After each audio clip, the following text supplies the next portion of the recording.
Antes de qualquer palavra, gostaria de expressar minhas condolências à família de Roger.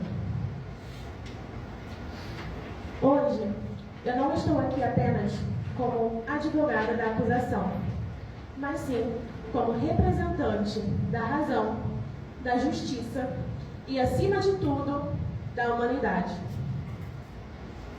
Gostaria que todos vocês observassem este pequeno símbolo.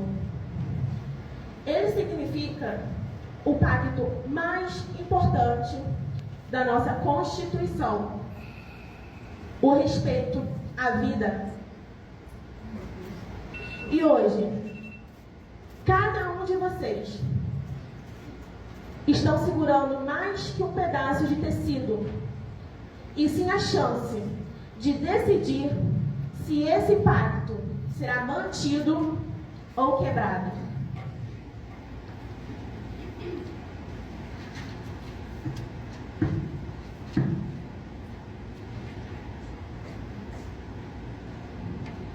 Este é um nome que muitos tentam esquecer.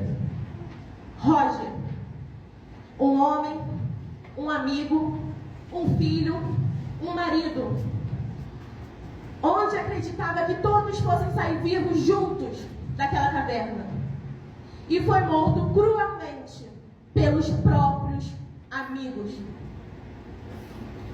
Roger não era um número, ele não era uma estatística, era uma vida.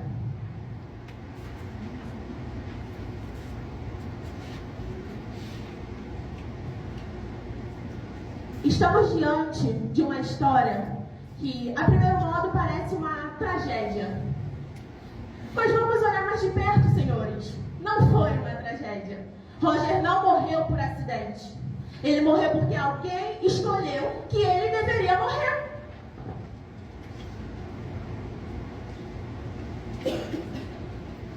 O desespero pode explicar o medo, mas não justifica um assassinato. O desespero não autoriza uma execução, senhores. Ora, até os animais em desespero tentam fugir. Eles não planejam, não sorteiam, não matam. Todos lá dentro daquela caverna estavam com medo, mas apenas um foi condenado à morte.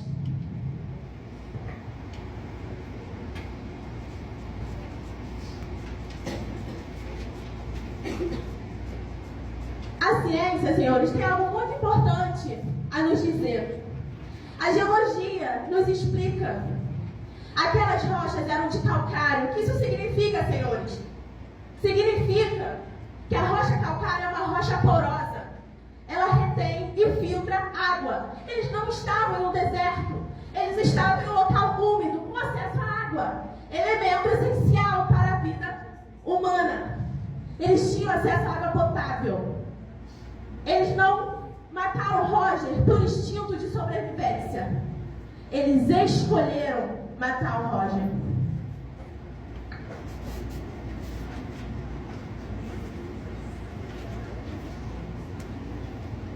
Os réus não estavam em desespero absoluto. Eles tinham acesso à água potável. A ciência comprova, senhores. E citarei a vocês o experimento de Ansel Keys, um fisiologista renomado, onde ele comprova que o ser humano sobrevive até 60 dias, desde que hidratado.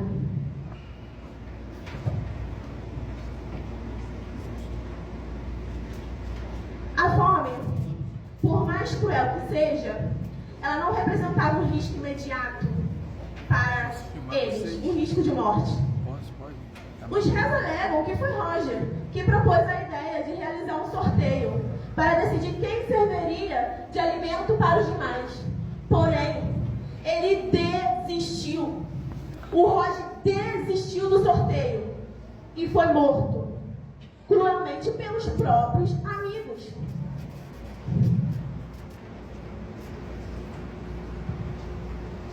O Roger foi sim impossível em propor uma ideia tão abominável como esta.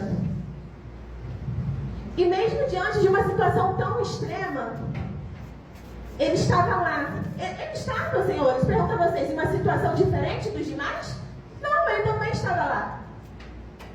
E mesmo em uma situação tão extrema, ele estava buscando alternativas, hipóteses para a sobrevivência.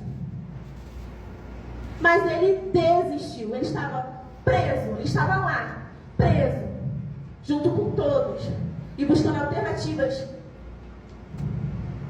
para que todos saíssem vivos juntos. E foi ignorado. O seu não foi ignorado. Ele desistiu, ele não queria continuar com essa ideia tão abominável. Ele desistiu. E a partir do momento que o não de alguém é ignorado, é o primeiro passo para a injustiça. Porque a partir do momento que alguém diz, não quero mais continuar, ali deveria bastar.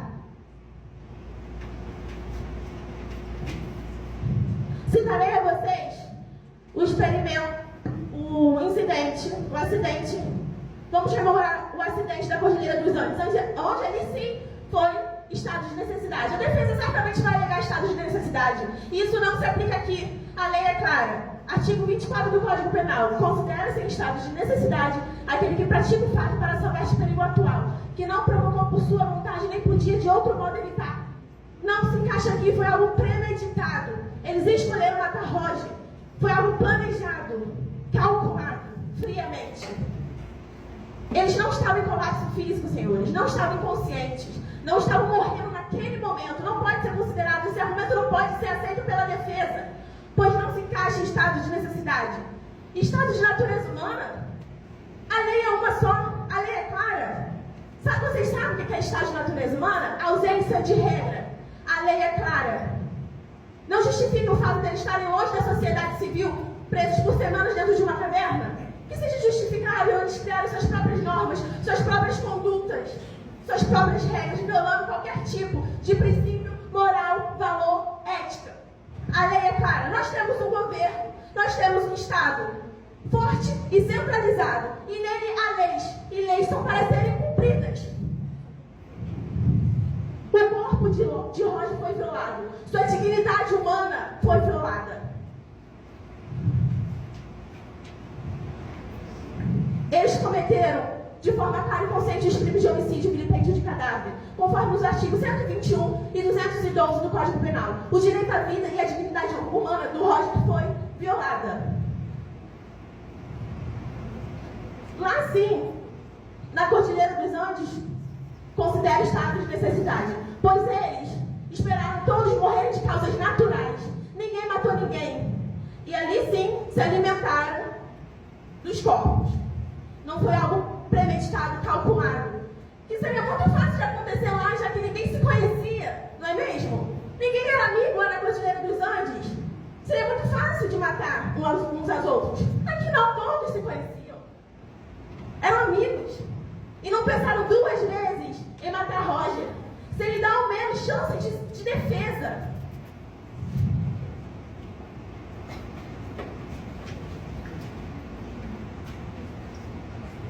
Nós temos um Estado e regras, leis, evitam o caos e a desordem e garantem a segurança. Aqui não é uma guerra de todos contra todos.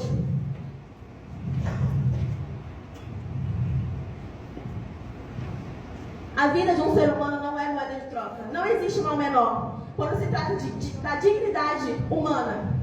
Onde fica o direito de Roger?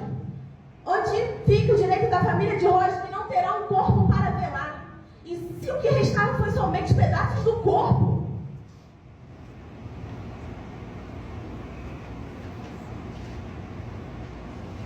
Quem somos nós para decidir que uma vida vale menos que 4?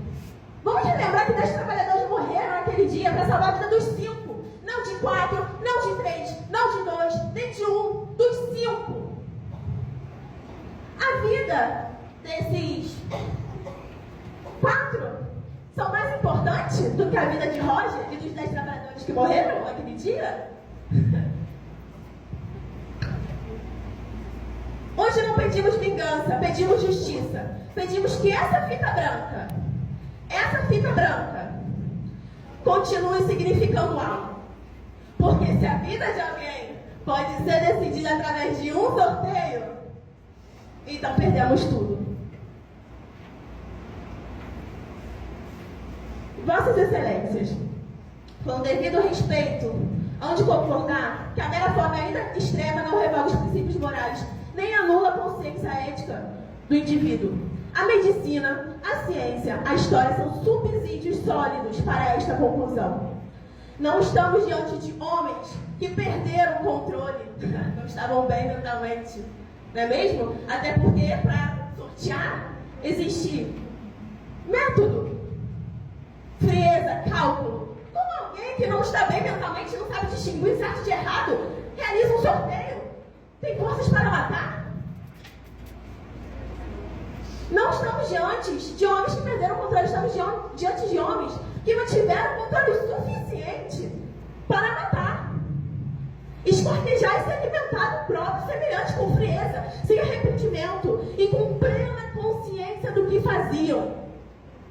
E eu pergunto, os acusados, eles agiram por vontade e não por necessidade. E eu pergunto a vocês, cadê o direito da família de Roger? Onde está o direito de Roger? Se a lei bastasse por si só, não haveria tribunais. Mas como há tribunais, eu peço justiça.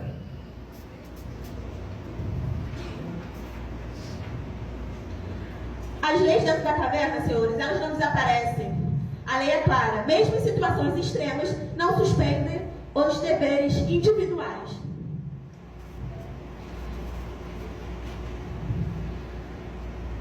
Porque se a vida de um homem pode ser decidida por sorteio, então já não vivemos em sociedade, mas em selva. Peço justiça não apenas pela vida de Roger, mas pelo direito à vida que lhe foi tirado.